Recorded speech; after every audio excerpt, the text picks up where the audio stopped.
Hey guys, welcome into Unpaved. Always a pleasure to be with you guys every single day at this time live and let your friends know. Always grateful to have you with us and along. And I know you have questions. If you do, pop them in there into that little comment section. See if we can get Dibs to answer a few of those. One thing I know is when it comes to this, we don't have any FCC rules. We can let it rip on here. And this is one of my favorite people in the world is World Series champ, Championship Series MVP, former teammate of mine, meaning at ESPN, a longtime partner of mine there, one of my dearest friends on the planet, one of the nasty boys. And he can give us all the insight. Plus, he'd probably rather talk football. I'd rather talk baseball. That's how Dibs and I do.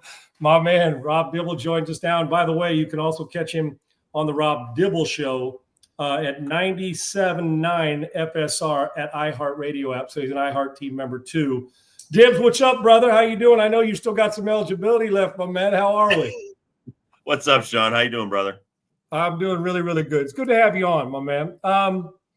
When you were playing the trade deadline, how does it affect current players that may be a guy who, man, you can keep him, you can move him, he's an MVP, he's a World Series champ. How did the trade deadline affect you and guys in the clubhouse? Well, I mean, let me take you back to 89. So, or actually 88 when I first got called up. So the Reds had finished second 4 years in a row. And we were looking for people to trade deadline. And the Reds just didn't get anybody.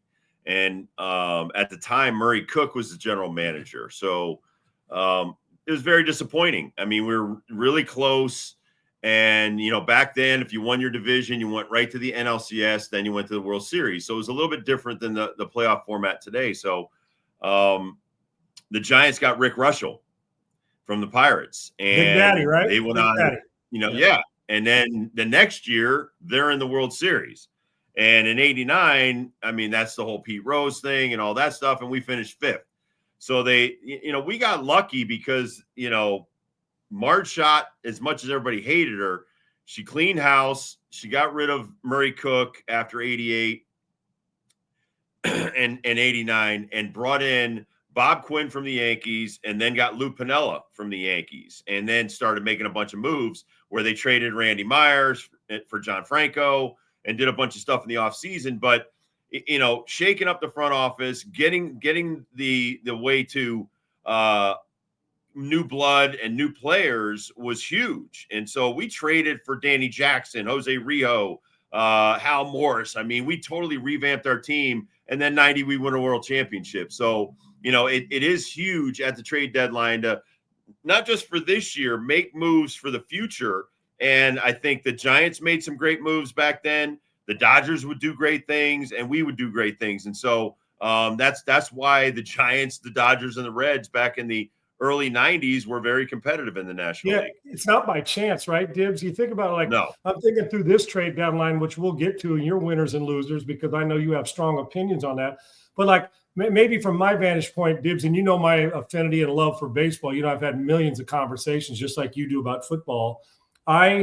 It felt like the Cubs were I don't know, stagnant. I mean, for a team that's got a chance, right? Am I right or wrong, or do you think different? And Dibs, if it was them or somebody else as a player in the clubhouse that you'd mentioned, is it deflating when you think you can win it all, but they don't do anything? Absolutely. Absolutely. Even if you do something. I mean, right. People here, I cover the Red Sox, Yankees, and Mets. And, a lot of people and there's two different ways to look at this.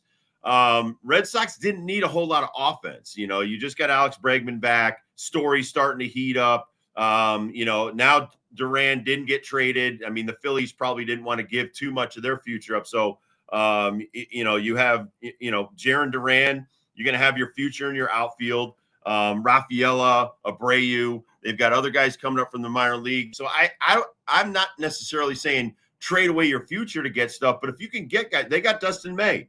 They got another arm. They signed Crochet. He's great. He's an all-star, really good pitcher. They can help Bayo out. You've got Chapman in place. So, yeah, they didn't do as much as you would like, but the Yankees may have done too much. You're adding 6 guys to that roster. That's 1/4 of your roster. And now all of a sudden, Sean, where do they fit in? Whose jobs are going to get lost? Who's going back to the minor leagues? Who did you trade in return? Disrupts that camaraderie of the buddies in the locker room too, right? It's like losing. Absolutely. It's like a buddy. In football. Yeah, you Yeah. know this in football, Sean. You know, you got your friends, you got your nucleus, but if you disrupt some of that, it takes a minute to get acclimated and gel. And so, yeah, there's some really good pieces that are coming into the Yankees, but they didn't need a whole lot. You know, they've got injured guys. You got a lot of guys that are going to be coming back. Garrett Cole, Clark Schmidt, had Tommy John. These guys, they'll come back eventually. Then what do? Then you're going to have to make more moves. So I really like what the Padres did. Anybody that could get that Mason Miller kid, get JP Sears, some of these guys, yes, Gibbs, they he's paid living in your area, brother, pumping it at 100 on a chain. It feels like he throws a changeup 99. What I Dude, mean, you nuts. threw it 100 plus. When you watch him, what do you think?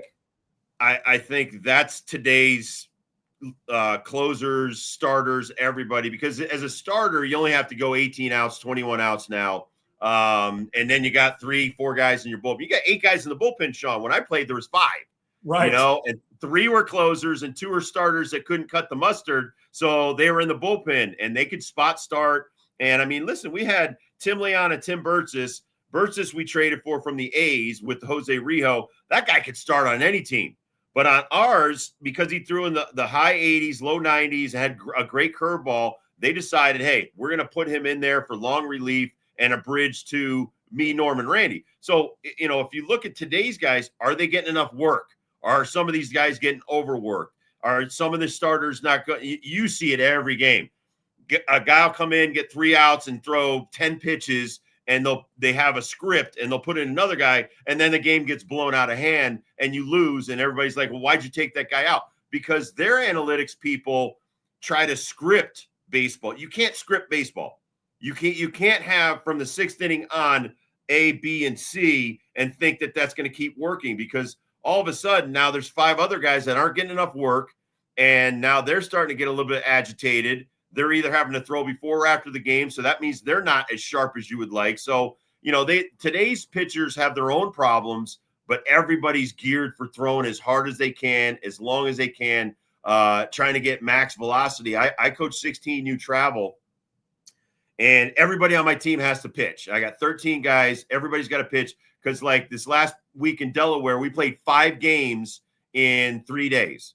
Right. And that's a lot on a 16-year-old. I got half my team's 15, one 17-year-old on that team who just turned 17. I've had a Tommy John surgery this year, and that was a football-related injury. Little dude lifting too much weight, popped his elbow. And then one of my other guys, because he played spring and summer, and he's been doing that since he was 12, he finally is having some breakdown in his shoulder. He needs surgery too. So, of my 13, 2 are down. And, that's how we finished up the summer. And I told everybody, you got to rest this fall. So the way things are geared right now, Sean, is, throw it as hard as you can, as long as you can. And if you burn out in 5 seasons, which I burned out in 7 years back, and I got an 8th year just because of, playing on a couple of different teams. That's not the way it should be. You want to play 15 years, 20 years, get the max potential out of a guy. The teams don't even think that way anymore. I watch the Yankees every night go to the same 3 guys. The Red Sox go to the same 3 guys. And by August and September, they're burned out. And you still have the script of your starters are going to go 6 and they're out of the game. So when you need a guy to maybe go 7 or 8, he's probably not available. World Series champion, championship series MVP, one of the Nasty Boys, local radio host in Hartford, right there at the 979 FSR at iHeartRadio. And you can go to the iHeartRadio.app and get it, the free app at iHeartRadio. It's the Rob Dibble Show, a longtime teammate of mine at ESPN and one of my favorite people on the planet. Dibs, let me get back to these young kids. And knowing you as a velo guy, had more than one pitch, but I knew when you want somebody out, we knew what you're out. But honestly, right? I threw my breaking ball at 88 to 92. Exactly. Yeah, everything was max effort. Right, exactly. So, which is 192. The 8 miles an hour is a big difference. But you could you had 2 pitches that could be out pitches. Although we all look at Dibs was a big, overpowering. He was going to wear you out of the fastball. So, as a guy who's known for that, and you're talking about these young kids, too much emphasis on velo, or is it the way we're training him? Have we pussified this? That we have, and then you mentioned 6 or 7. Dibs, you know this. If I'm getting 7 innings, what are we going to have? 5 complete games, 10 complete games in Major League Baseball this year, when guys like we go back and guys were throwing Frank Tanana 14 straight complete games. I know that's a long time ago and things change, but Dibs as no, a let me stop you on guy, that point. Let me stop you on that point. So when you and I were coming up, and this is what I trained my young pitchers. You threw a football, you threw a baseball, you chucked around a basketball. You might have thrown a soccer or volleyball. That's the effortless, maybe 1 pound or less ball. All of these guys now are getting trained by idiots, absolute idiots. You cannot, you can look at Paul Skeens. One of my 16U players cannot copy what that grown-ass man is doing at 6'6", 240. That's a different human. But one of my players, and I know they try to do this, they do that 25-pound water jug. Now they're throwing 1, 2, 3-pound balls 30, 40, 50 feet. That's why they're getting injured. Baseball's not 3 pounds, Dibs, on the rotator it's 6 and the elbow. ounces. Right. It's 6 ounces. I don't know how much a football weighs, but it's not that much. So I have them throw that because if it's good enough for Tom Brady and Nolan Ryan to hire Tom House to be their throwing coach, it's good enough for our guys, right? Right. So you and I, we built our arm strength in a totally different fashion. In the winter here in Connecticut, I would throw telephone pole to telephone pole with my brothers. We didn't come out and throw, a 2-pound rock 30 feet. That would have destroyed your arm. So what they're doing to these kids with this drive line crap, with this overemphasis on weight training, pitchers don't need that. Watch what Aroldis Chapman does. Watch what Nolan Ryan used to do. 2 hours on your lower body for every hour you're on a baseball field. How about read a damn book? Read a pitching lower half book. explosion. That's where your power came from, right? Yeah, all of my leg strength came from soccer, basketball, football. Everything I did till I was 18, Sean, came from athletics. There's no shortcuts. I can't walk around like, I don't know, what is it, Vision Quest, where the guy's got a huge log on his shoulder and he's walking around and walking up and down the thing. Okay, that's one guy. That's one guy. Everybody shouldn't do that training. Dibs, does it bother you when you see it? And what I love about you, and I read all your stuff, and obviously we go on each other's shows. I read all your stuff. And then feelings mutual, and you know this, brother. I'm curious, are you bothered at all? I mean, the great thing about you, and I can tell people this, is while you have some old school approach, you're all for anything new school that helps you or anybody else get better in your profession. So with that, it's not, oh, thanks, Boomer. When I hear that, I'm like, no. Like you said, good enough for Nolan Ryan, still good enough for me. Does it bother you when we hero worship a 5 1/3 inning guy, and that's what's going to win the Cy Young if you can give me that 28, 30 times a year and creep into 6 or 7 once in a while? Now, I know it's a bit hyperbolic, but are you bothered by that as a guy who knows the young stuff and the old stuff alike? No, absolutely not. Listen, Lamar Jackson's different than Roger Staubach. I mean, we're not stupid. And since I took this job up here in Hartford, I'm with the Bone and Joint Institute. So I've got every month I put orthopedic surgeons on my show. You're not getting it from me. You're getting it from experts. They'll tell me all the different Tommy John injuries, how early they're starting now. They used to start like in grown men. Now they're starting in 12-year-olds to 18-year-olds. It's up 500%. So I'm a big numbers guy. I love analytics. Analytics tells me a lot. It's evidence, right, Dibs? Evidence, right? It's evidence. I like a rap soda machine or a hit tracks or the TrackMan. It just tells me the truth on you. I don't know what kind of work you put in. Like to my guys, I tell them, I know you're not running. I know why your velocity is not going up. You're not putting in the work when you're not here. So I'm not stupid. I was a maniac. I know you were a maniac when we worked out. We went nuts in high school and college. I can't believe it. Wrestlers don't even run anymore. When you were in high school and college, what did your wrestlers do? That's all we saw them do. That's all they did. And then running they put all a rubber day, thing on. They ran and ran. So I would come back into minor leagues, go to Southington High School, and run with the wrestling team. Because if it's good enough for them, because I think that's one of the toughest sports, then it's good enough for me as a baseball player. So when I see these kids not running, when I see these kids thinking I can go to some weight place and do some leg presses and do some other stuff and do zero cardio, you're not going to get better. You're not. I don't care what sport you play. What do hockey players do after a hockey game in the NHL? They go ride a stationary bike for an hour. Like Nolan Ryan did after a start. Remember that, Dibs? Everybody. Nolan Ryan would go after a start, ride it while he was interviewed. He'd be on a damn stationary bike. Absolutely. And so to me, some of the old school thinking is not stupid today. It's just being, some guys want to come in and change the verbiage and say, oh, you're barreling up the baseball. Dude, there's 4 inches on a bat. It's never changed. It's called the sweet spot. You want to call it barrel? I'll call it sweet spot. But you want to keep, changing the verbiage to try to make, sell baseball because you're 25 years old and you need a job. That's your business. The one knee down approach is garbage. There's runners in scoring position and you're trying to frame up. How about giving the guy a target? There's so many stupid walks. Everybody's 3-2 counts. You wonder why there's arm injuries. It's because we're telling catchers, don't worry about the pitcher anymore. Worry about being a good framer. They even have a dumbass stats, Sean, for framing. How many runs how can framing a pitch save a run? How about how many runs are being given up by you giving up extra bases by being on one knee and you can't block the plate? It's just, It's stupid. There's so many stupid things that people are doing to try to think they're smart. That's what aggravates me. Just play baseball. You know what, Dibs, about that too is, I don't know. I mean, you're a pitcher, but if I'm an umpire and you're pitching and you're around the plate as always, and the catcher's trying to frame a pitch that's a non-competitive strike, I'm not giving you any close call then, because you're basically trying to embarrass me as an umpire. And human error does come into that. Am I right, Dibs? We've got, and I was talking about Schmaltz about this. Same way. He hates this framing, the way the one knee down catcher's going. He can't stand it. All right. So my former agent bought Perfect Game, the biggest baseball company in this country. And so 5 of my 7 tournaments I coached this summer were at Perfect Game events. Almost every home plate umpire. And so I get on my catchers. I have really good catchers. I have like 5 of them, but 3 of them are like really good. Anyway, every time they do that from the bottom up that they've been taught the new school, the umpire walks over to me and he warns me, if your catcher keeps moving his glove, I'm not going to call a strike. Okay, so it starts at the lower level. You're training these kids to do something that, like you said, the umpires don't like.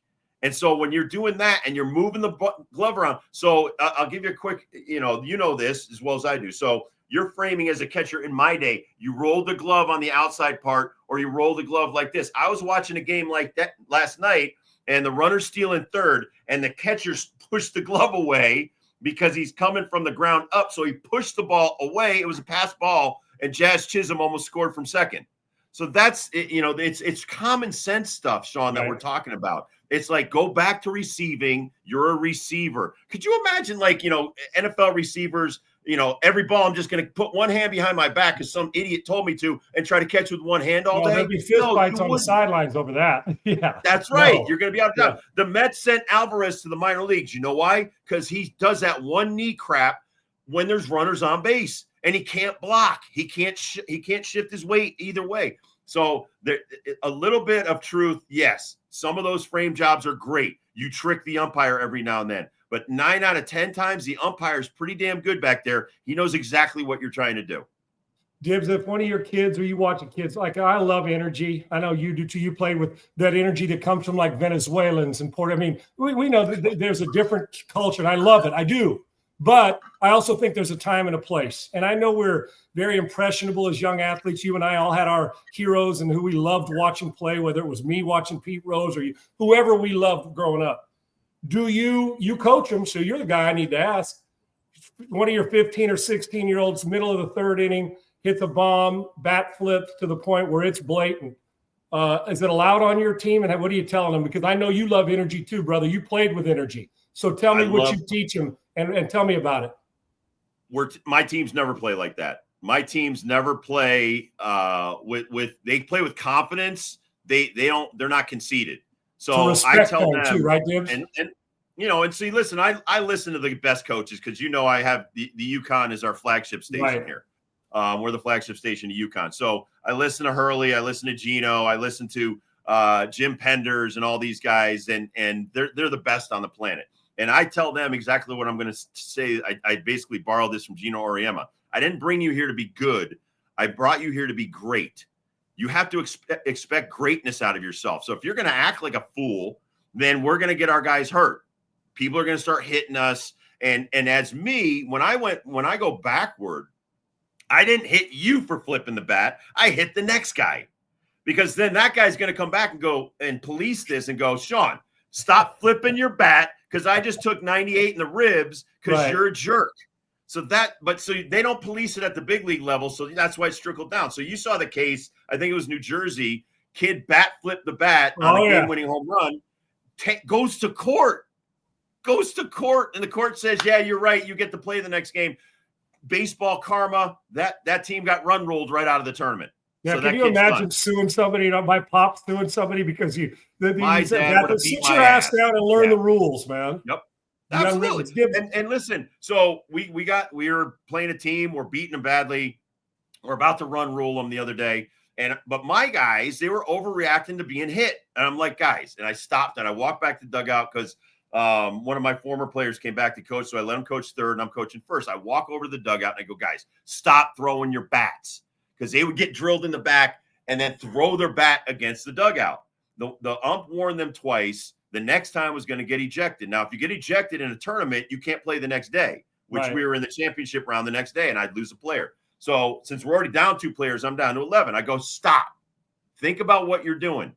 So what? The guy hit you. You get first base for free. I'm going to send you. You're going to steal second and third. We're going to score another run. We're going to end the game quicker.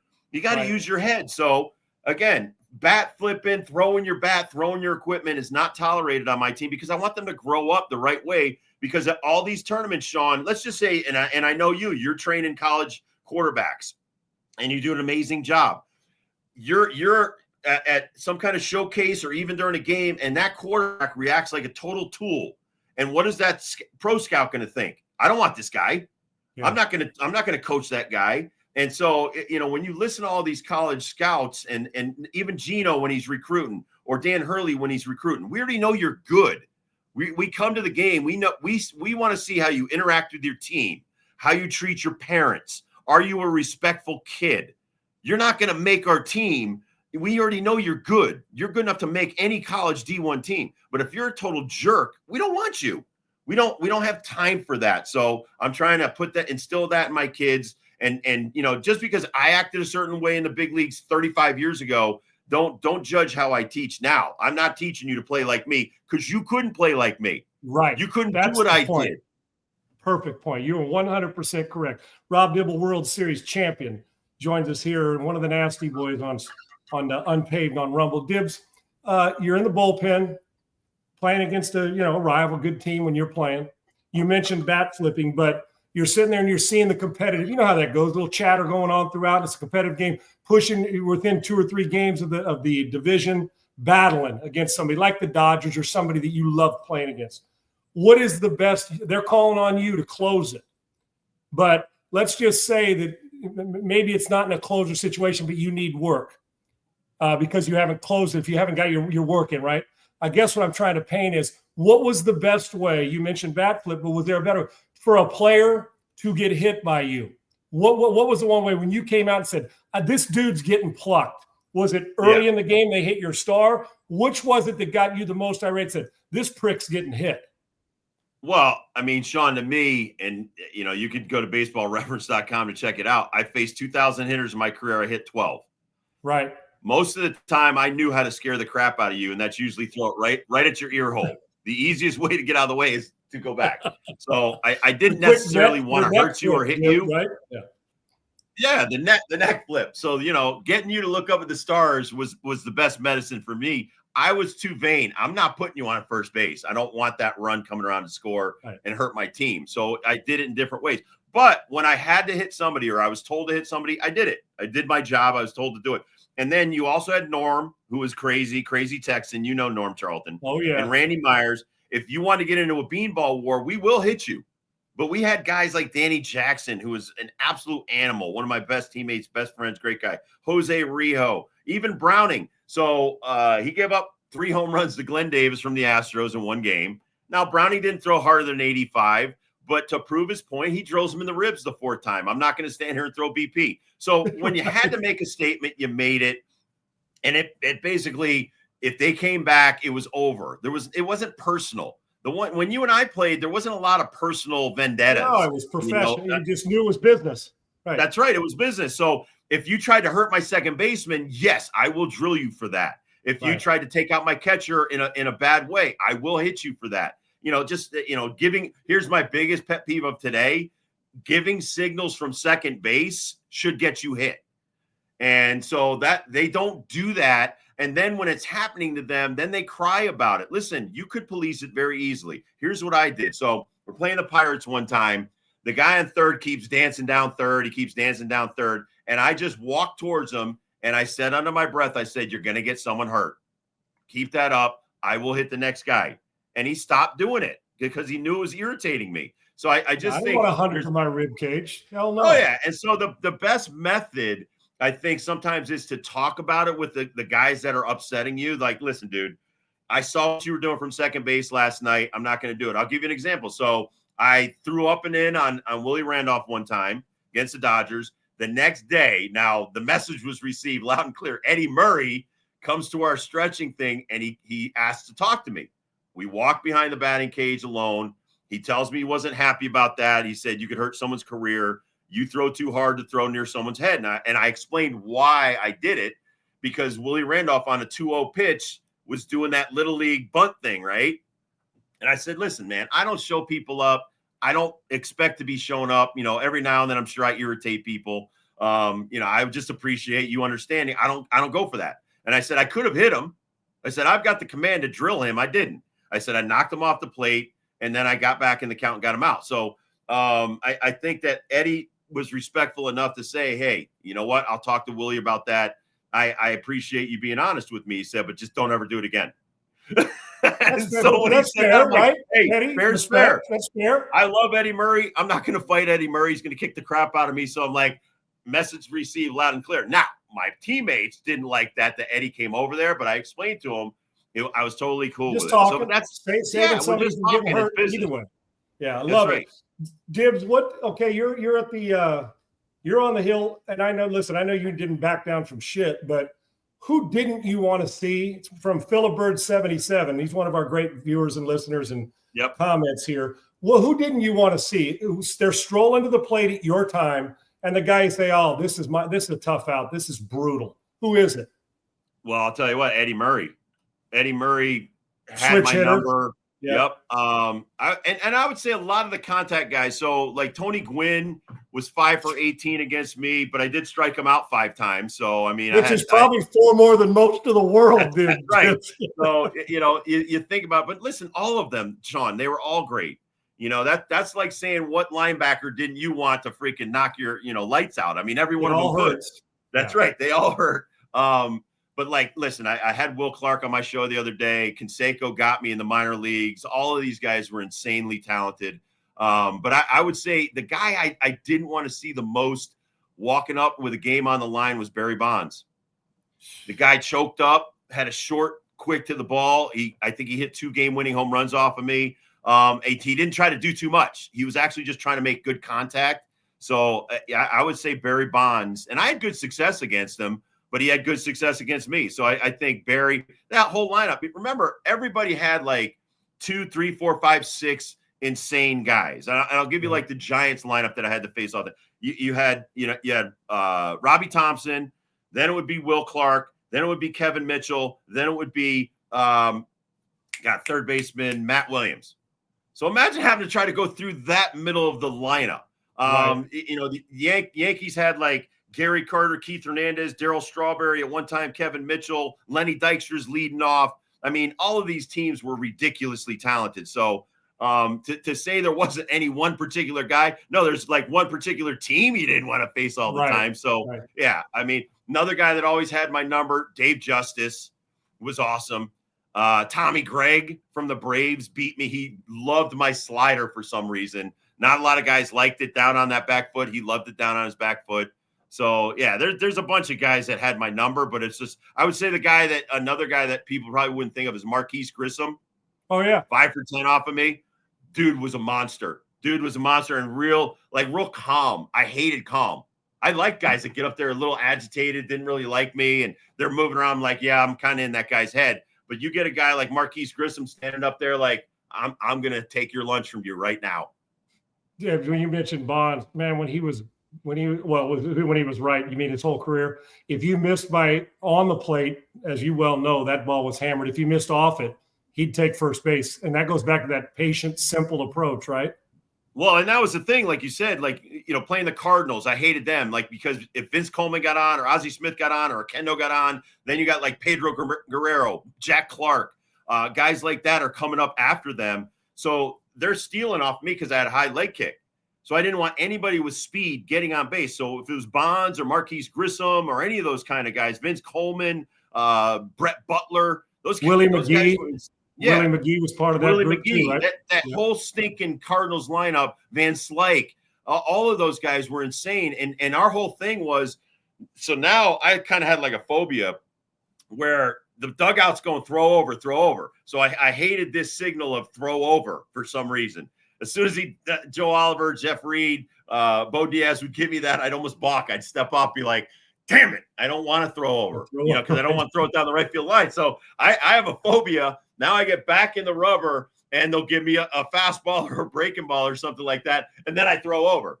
And then the catcher calls, time comes out. What the hell's wrong with you? I'm like, dude, don't do this. Don't give me the throw over, because every time you think that, right, I almost balk. So, in those days, everybody stole. Every team had 5 guys out of their 9-guy lineup that could steal. And, even back then when you had the pitcher, by the time I got in there, they pinch hit somebody that could get on base and steal bases and stuff. Who got more calls? Greg Maddux, ball off the plate. Tony Gwynn, ball on the plate for a strike. Which one of those guys there? Who's getting more calls from the umpire because of their brilliance? I think both of them. Both of them are amazing. Like, he ain't swinging, yeah, that's a strike, correct? Or a ball. Right? So that's a great question. I'll give you. So Kevin Kennedy. I'm sure you probably crossed paths with Kevin. I worked with him for a long time. And so Kevin Kennedy was managing the Rangers at the time, and it's Nolan Ryan on the mound and it's George Brett at the plate, and he says the exact same thing that you just said, but to an umpire. So the umpire's kind of squeezing Nolan, and Kevin's barking out of the dugout, hey, I got a future Hall of Famer on the mound there. You think you can loosen your strike zone up? And the umpire barks back. He goes, I got a future Hall of Famer standing right there. Who do you want me to go with? So think about that. You got George Brett versus Nolan Ryan, and Kevin Kennedy's barking at him. So, I'm sure that happened a lot. How'd you get the name the Nasty Boys, Dibs, for people that don't know? I know, but how did it? Randy Myers joins us, like I said, in 90. We start the season in Houston. We got off to a hot start, 9-0. And they're asking Randy what he thought of our bullpen. And he just said they're nasty. Everybody's nasty. Like I said, Tim Liana had a knuckle curveball from hell. Tim Burch's was amazing. Then you had Norm, Randy, and myself. That was our bullpen. And, once he said nasty, the Nasty Boys kind of stuck. So it really wasn't just Norm, Randy, and myself. It was the 5 guys. And then as the season wore on, and now we made all-star teams and we did other stuff, then we won the World Series, it kind of caught on as the 3 of us were the Nasty Boys. So that's how we got. Randy gave us the nickname. Friggin' awesome. It's one of the all-time great. That's $1 million nickname, brother. Or plus. Rob Dibble, World Series champion, for a few more minutes as we dive in. Here, let me show you something real quick. So one of our fans of the radio show sent this to me. Look at that banner. Oh, dude, that is friggin' sweet. Look at that. The banner alone is good enough. And then with your name and the number on it. I know. Dude, how good is that? I'd rather be lucky than good. You know that. Most of us can't claim, brother. That's a great award there. Well, I mean, you try to be nice and respectful to people, and they might send you stuff like that. There you go. Well, that thing over your left shoulder looks like you weren't respectful to that deal over your left shoulder. You want to know the story about this? Remember this show, Pros versus Joes? Yeah. All right. So I do Pros versus Joes, and one of the things was they had to charge the mound and knock me off the mound, right, in a certain amount of time. So the first guy comes and I throw him off. Next guy comes, I throw him off. And the next guy's really strong. He gets me, and I happen to be stupid me. I'm wearing real spikes. It gets jammed up in the dirt, and it breaks my ankle. So you know me, I'm a big hunter, and I want to go hunting and stuff. And I'm living in LA at the time. So and my lovely wife Jonna, we fly back across the country. I got a boot on, and they want to put it in a cast. And so I really can't do anything with a cast. So I'm like, yeah, I don't want that on my ankle and stuff like that. So I can't get up in my deer stand where I usually go hunting here in Connecticut. And I'm sitting on the ground all of a sudden. And I'm a bow hunter by trade, Right. but I was like, you know what? I'll just go with a long rifle. And I bring my rifle with me and I'm sitting there and I hear, and I'm like, crap, that's not a chipmunk. And I kind of swing around, but I don't want to scare him. And that thing is 50 feet from me. And dressed out, it was 200 pounds. That's after I gutted him. Oh, really? So, Damn. yeah, that's a big boy. So normally Yeah, I don't right. like to kill unless I'm up in my deer stand with a bow. But that was like the one time I've shot that rifle and took that guy with me. Now, people here at work love that guy. So that's the only reason I leave him there. Well, don't be damn right. I love the talking point because I can already visualize you pumping that bow, with a long rifle, but also, our guy Mark Malone was a big bow hunter too. With Mark, and man, that's the thing, and I still haven't tried, Dibs. I still have not bow hunted. Everybody says once you do it, you can't, you won't go back. No, it's so addictive because it first of all, it brings you back to a time when there was no guns and weapons and stuff like that. So you're kind of out there by yourself. Norm Charlton got me into that in Nashville with the Nashville Sounds. So get this, you got two guys with bows underneath the grandstands hitting targets before a baseball game. We did some crazy stuff. So much for warming up in the batting cages and getting your arm loose, right? In the bullpen. All of a sudden he's got something sticking out of his calf. Exactly. That's right. That's right. Hey, but hey, just don't pull the the arrow out, right? Leave it in and go pitch. Rob Dibble for a few more minutes here on Unpaved. Dibs, and I like I said, I think I know the story, but everybody always wants to know when you and Lou got into it. How that, and you're as unfiltered as I am. What happened with that, and how did it get repelled? Just kind of set that scene for us, because we all loved it, but when you're playing it, people don't understand a lot of times, Dibs. Those locker rooms always say, "Hey, it's a long season. People, you're tired of, you travel, it happens." But how did that situation come about, and what was the end result for you guys? All right. First of all, I'm going to start this by saying I quit smoking 25 years ago. You knew I smoked for a long time. Oh yeah. So during the season, and a grip. I got you, bro. So before every homestand, I would literally buy a carton of smokes and give half to Lou. Okay, because that's how tight we were. Right. He was always bumming cigarettes. So I was like, before you even bum a cigarette, I'm going to give you 100 right here. Here you go. Here's 100. And like 3 days later, he's already bumming smokes from me. Okay. Before the game, I had pitched like 3-4 days in a row. My arm was shot. There's like 2 weeks in the season. We're not going to win the division, so we're not going to the playoffs. And he's like, "Hey, do you think you could throw an inning tonight?" And I'm like, you brought like 5 guys up for September call-ups. Why don't you let them have an inning? And, I enjoy a day off. It's must needed. My arm was killing me last night when I went in. And he just went nuts, started saying a whole bunch of stuff. So one thing leads to another, and he goes, "Don't dress out." So I don't dress out. And so I just sit there and during the game, and I'm watching the game. It took 3 pitchers to finish the game. We beat the Braves 3-2. I think it was Steve Foster, a Texan, got his first major league save. Anyway, after the game, reporter comes up, says, "Lou's saying you're hurt, blah, blah, blah, blah, blah." I go, "That's a lie." I said, "I just needed a day off, blah, blah, blah, blah." The reporter runs right back to Lou and goes, "Hey, Dibble called you an effing liar." That's not what was said, but that's what was, again, it was like a game of telephone. So Lou, again, beer in one hand, one of the cigarettes I probably gave him in the other hand, and he just bum rushes me because he's pissed. Now, listen, the next day, we were best friends again.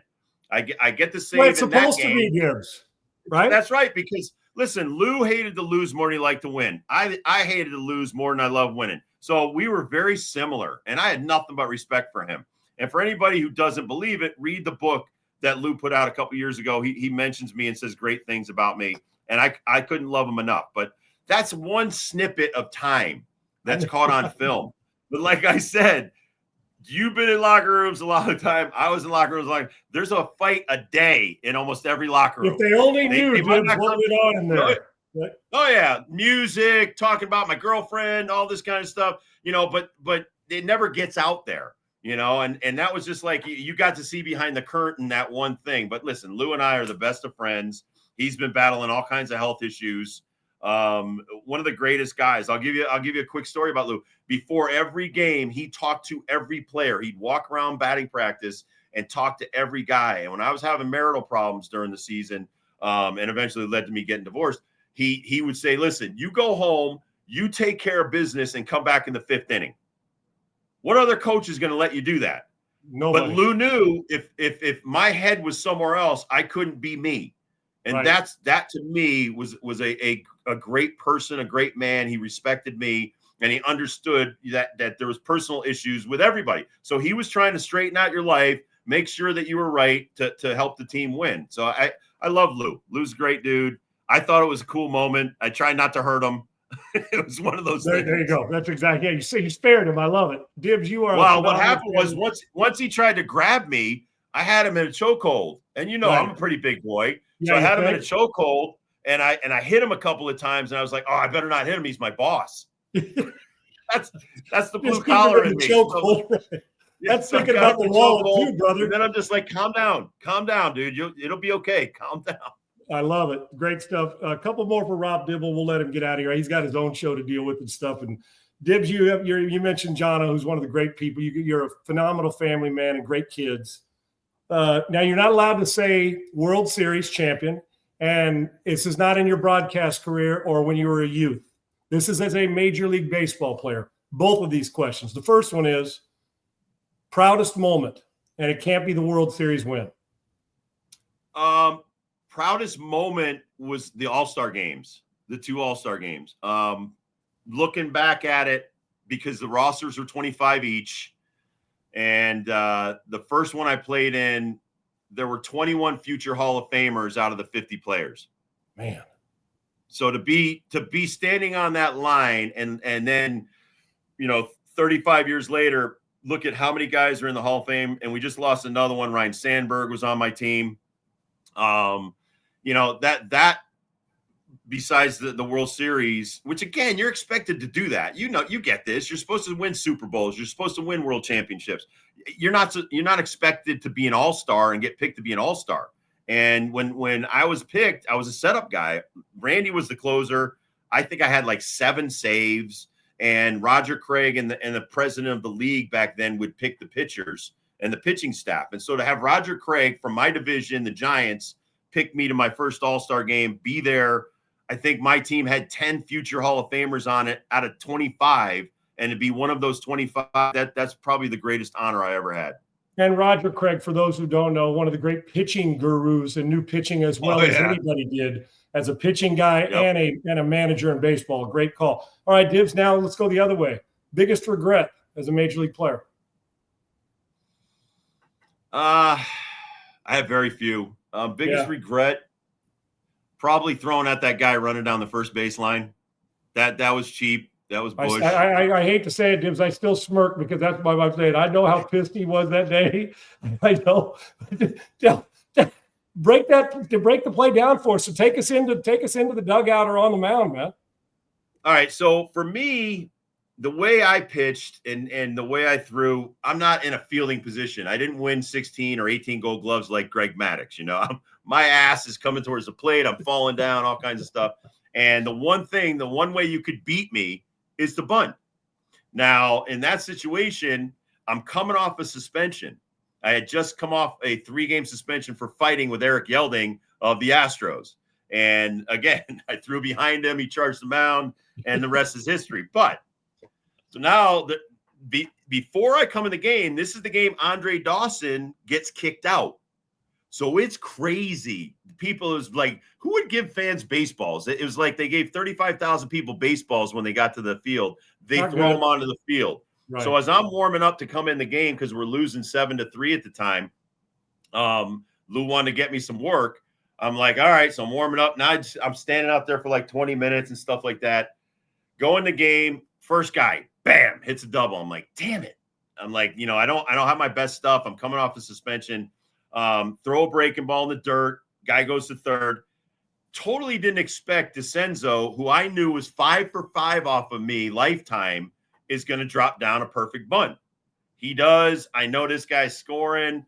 And, I just kind of reverted back to my stupid brain that all of a sudden it's like Indian tag in when you're playing wiffle ball, you just drill the dude and he's out. Yeah. Well, I just drilled him and figured he'd be out. And instead I got kicked out of the game. So listen, I was an idiot back when I played, and it's 30 years ago. I was that moment in the clubhouse you're thinking about with a nice grit and a cold beer, like what in the hell did I do? Let me finish. I'm sitting in there, and I got a Heine in one hand. I'm sitting there hitting my cigarette going, God, you screwed up so royally right now. They'll probably suspend you from baseball for a while, like for a month. Right. And Chris Sabo comes in. Now, Sabes doesn't speak. He's just a hardcore baseball player, hard-nosed guy. Literally throws a folding chair over my head, and it hits the wall to wake me up. And he's like, you got to stop doing this crap. We need you to close out games. We need you to be great. You can't be an idiot and do this kind of stuff. And then he turned around and walked away. And I was just like, boy, that was close. From a guy least like the guy you didn't least expect likely to snap. Right. So I knew the team had gotten to their breaking point of my crap, and I had to stop doing whatever I felt like doing. There comes a time when your teammates police you, and that was my moment where it was like, knock it the hell off, grow up, and be a man. And to finish this though, I give Doug DeCenzo a lot of credit. He's a good dude. Didn't need me to do that. He came to the bar that night. So we're staying at the West End in Chicago. You know where it is on the mile or whatever there.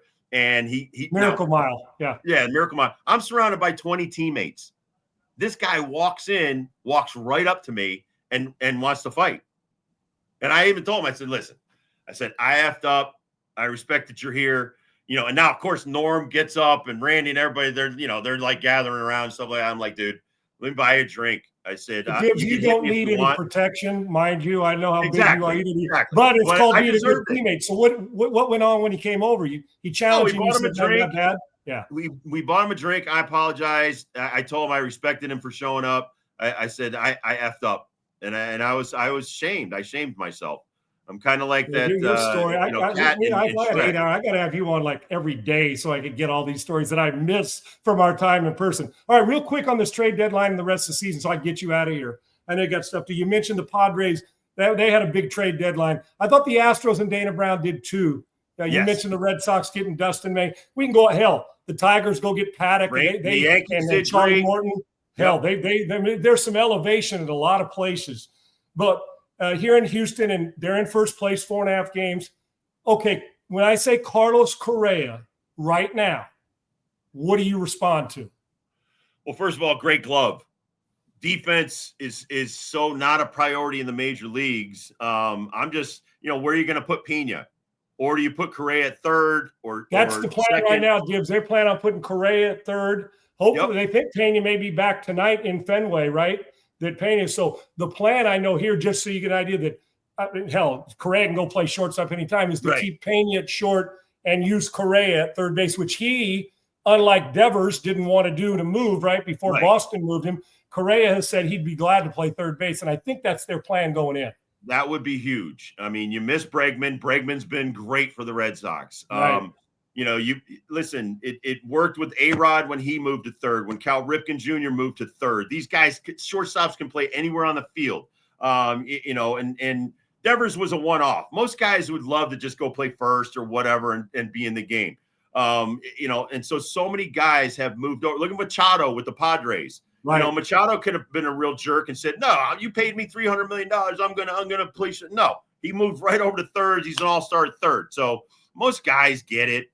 The 1% guys don't. So, the Devers is now trying to play first base and eventually, but he was one of the worst third basemen, Sean, the last 10 years. The metric said you can't play third base, and Bregman's a Gold Glover.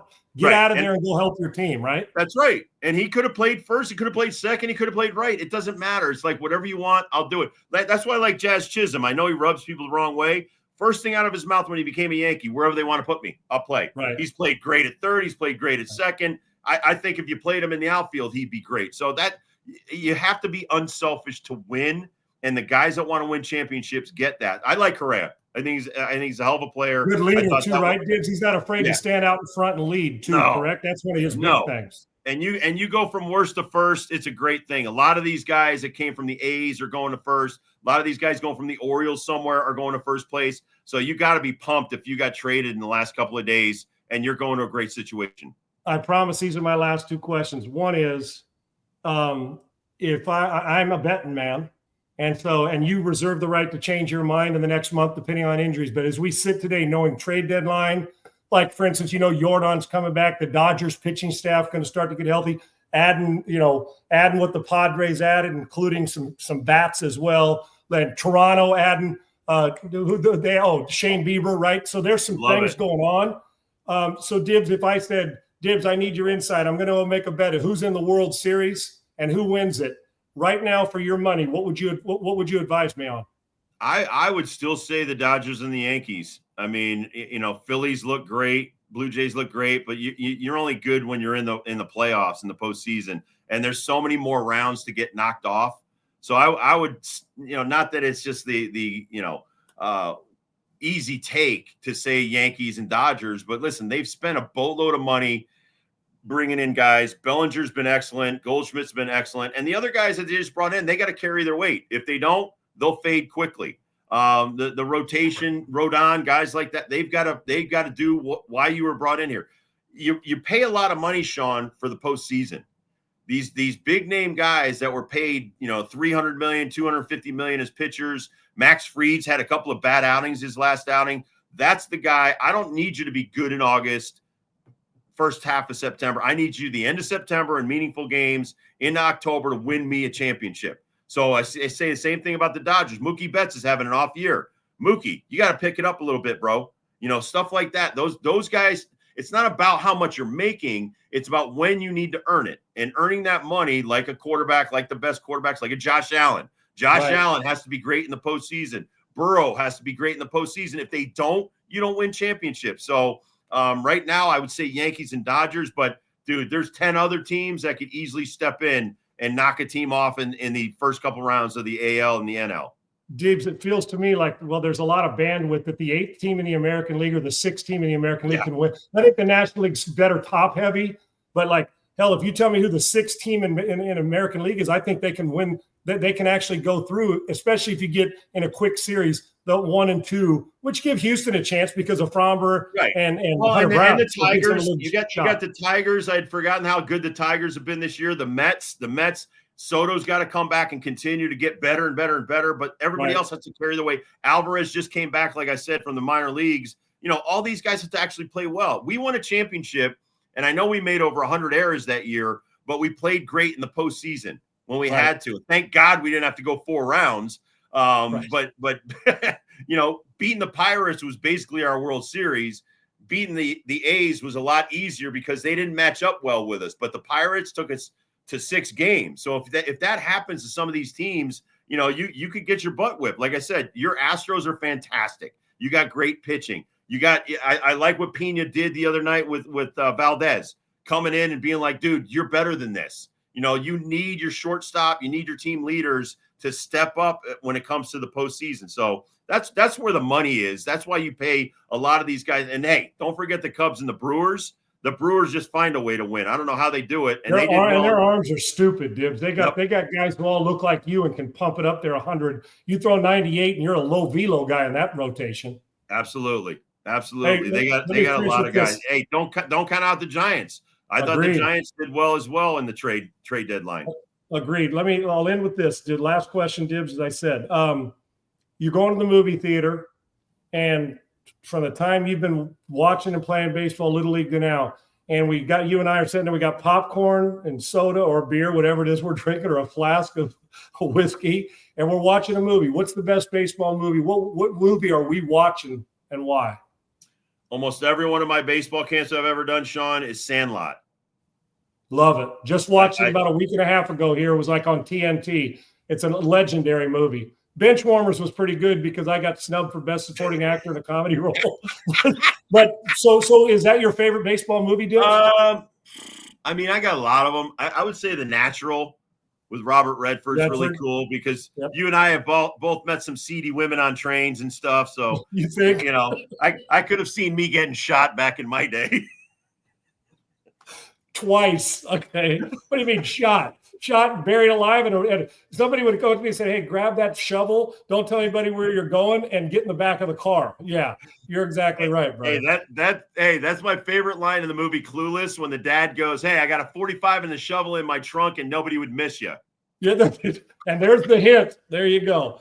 Dibs, I know you got a bunch to do. Please, my best to Jonna and your good wife and family. Yeah. I love you, brother. Can we do this again as we get towards the playoffs? Because I need your insight on it. I'm here. This is stuff that people can't get anywhere else. I love you, brother, and I can't thank you enough for spending this time with me, as always. All right. Be well, Sean. Take care, buddy. You too. That's the great Rob Dibble, one of my favorite dudes, not only the nasty boy, the French Dibbler is what I've always called him. And, man, when he and I and Dan Patrick were doing Dan's show together, you want to talk about competitive fun and laughs with those two great talents. And Dibs filled us in on some awesome stuff. He's the guy that's storyteller. Dibs should go on the speaking circuit and share those stories. I'm dead serious. He should be talking all over about what to do, what not to do. He's learned both. One of the best people I know. And don't worry about that. That tough exterior is there. He's got it. But I can tell you this is a guy who I would consider a dear friend. That dude would crawl 10 miles over broken glass to help a teammate or somebody in need. He's always been like that. I love him. Tell your friends about it. They don't want to miss it, man. Go there and check it out. You can go on Sean Unfiltered Rumble on Twitter. Our unpaved on Rumble, our unpaved page on Twitter. All this social media shit I can't keep track of. And they'll have the podcast there as well. And you get to hear guys like Mark Schlereth yesterday, Rob Dibble today, storytelling at its finest. Before we go real quick and you guys get into your weekend, two things. Football started last night, so you get it all the way to February, folks. Enjoy. Just let me talk you off it. The Chargers aren't winning the Super Bowl because of their 35-7 win. But, man, Trey Lance, if we're talking preseason, looked in command. Keep an eye on that because he's trying to rejuvenate his career on his third team from a former first-round pick, top 5 pick. Secondly, Detroit scored 7 points. I saw something on Twitter where the guy's like, oh, man, we need a new offensive coordinator now that Ben Johnson's gone, and this isn't going to work. It was preseason. Temper it, folks. Detroit's going to be fine when they're running. They'll be okay. You may need a new coordinator. Who knows? But please not after one preseason game at the Hall of Fame game where you're telling me Detroit is their coordinator. Stop it. And then on the other side, we've got some phenomenal trade deadline stuff. You can go back and look and listen to this. And there were some teams that won that deadline that give them a chance. What I was most impressed with was how teams in the hunt, and there was more than normal, were aggressive on buying instead of selling. Now, some Minnesota, they're giving people away, it felt like. But teams like the Padres, the Dodgers, the Giants, the Tigers, the Toronto Blue Jays, the New York Yankees, the Houston Astros, they jumped in there and said, we got a chance, and we are going all in. And some of them without mortgaging their future, which is huge. So football starts. Dig in, folks. Detroit, you're going to be okay. Chargers, pretty impressive physical start. And by the way, to the Dallas Cowboys fans, don't worry. I'm just telling you, Micah Parsons is going to get his contract done. He is going to get paid, and it's going to be number 11 in a Cowboy uniform, regardless of all that. Well, he's not going to be there. He's going to request a trade. Jerry loves this because it keeps them, we're talking about the Cowboys. You're going to wake up tomorrow or the next day or in the next week, and guess what he's going to do? Micah Parsons is going to get paid. If he doesn't and you did trade him, that'll just tell you, Cowboy fans, that you don't plan on winning another Super Bowl when you get rid of your core till 30 years from now. What, 1996 was the last one? That's 29 years to my count. And if it happens this year, that's 30 years if you don't make it. And if you get rid of Micah Parsons, you're just telling me that we don't want to. Jerry will be 120 looking like the crypt keeper if this continues. Jerry's smarter than that. Micah Parsons will end up being a Cowboy. They can't afford to lose their best defensive player and one of the 5 best, 3 best in the league, a disruptor. So relax, have a good weekend. And I know you loved having Dibs on. Go on and listen to him on the iHeartRadio app. Find him there. He is phenomenal. And yes, Lucy, Mike is going to get paid. So thanks to all you guys, Triple E. Great job. Well, you guys have a great weekend. I love you and I appreciate you. And this show's fire. And especially when you get guys like that on giving great stories. We all want to go places like in huddles or in dugouts or in huddles around in an NBA game or in a hockey in the penalty box. And we want those stories. And you got them. Love Dibs. Thanks to Rob Dibble. We'll see you guys on Monday right here, 1 o'clock Eastern, on Unpaid. For Triple E and Rob Dibble, I'm Sean Salisbury. See you guys then. Have a great weekend.